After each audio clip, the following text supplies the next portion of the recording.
بسم الله الرحمن الرحيم.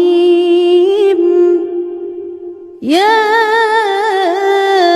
أيها المدثر قم فأنذر وربك فكبر وثيابك فطهر والرجز فاهجر ولا تمنن تستكثر ولربك فاصبر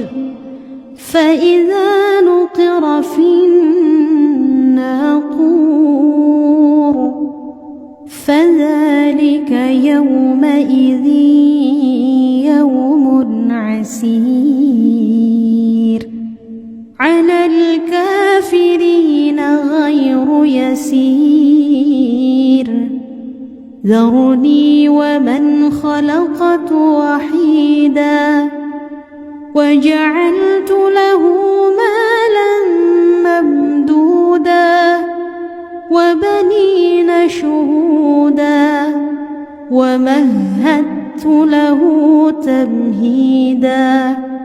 ثم يطمع أن أزيد كلا إنه كان لآياتنا عنيدا سأرهقه صعودا إنه فكر وقدر فقتل كيف قدر ثم قتل كيف قدر ثم نظر ثم عبس وبسر ثم أدبر واستكبر فقال إن هذا إلا سحر يؤثر إن هذا إلا قول البشر سأصليه سقر وما أدراك ما سقر لا تبقي ولا تذر لواحة للبشر عليها 19 وما جعلنا أصحاب النار إلا ملائكة وما جعلنا عدتهم إلا فتنة للذين كفروا ليستيقن الذين أوتوا الكتاب ويزداد الذين آمنوا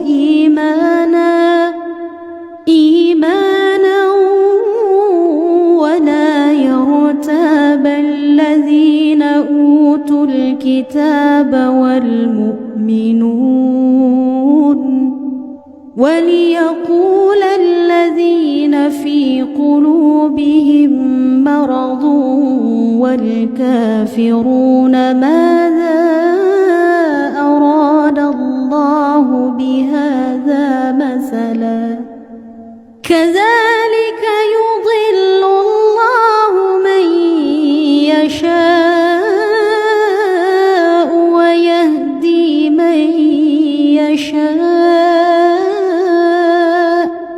وما يعلم جنود ربك إلا هو وما هي إلا ذكرى للبشر كلا والقمر والليل إذ أدبر والصبح إذا أسفر إنها لإحدى الكبر نذيرا للبشر لمن شاء منكم أن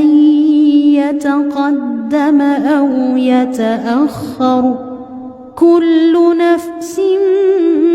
بما كسبت رهينة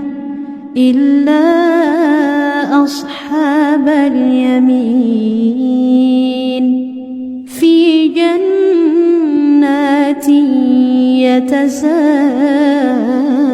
يتساءلون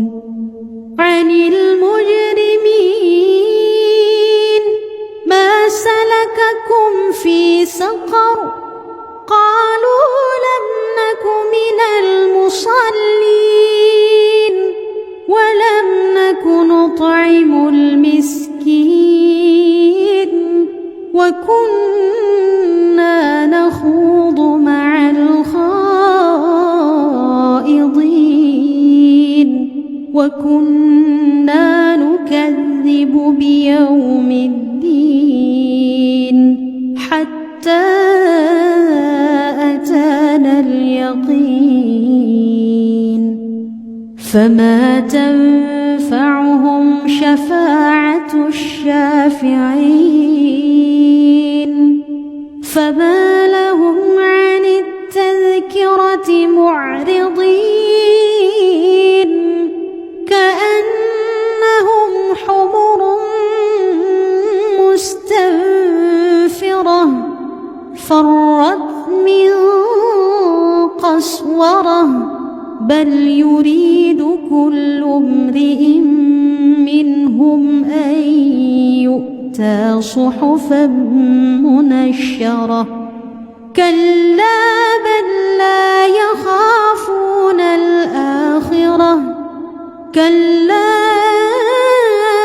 إنه تذكرة فمن شاء ذكره وما يذكرون إلا أن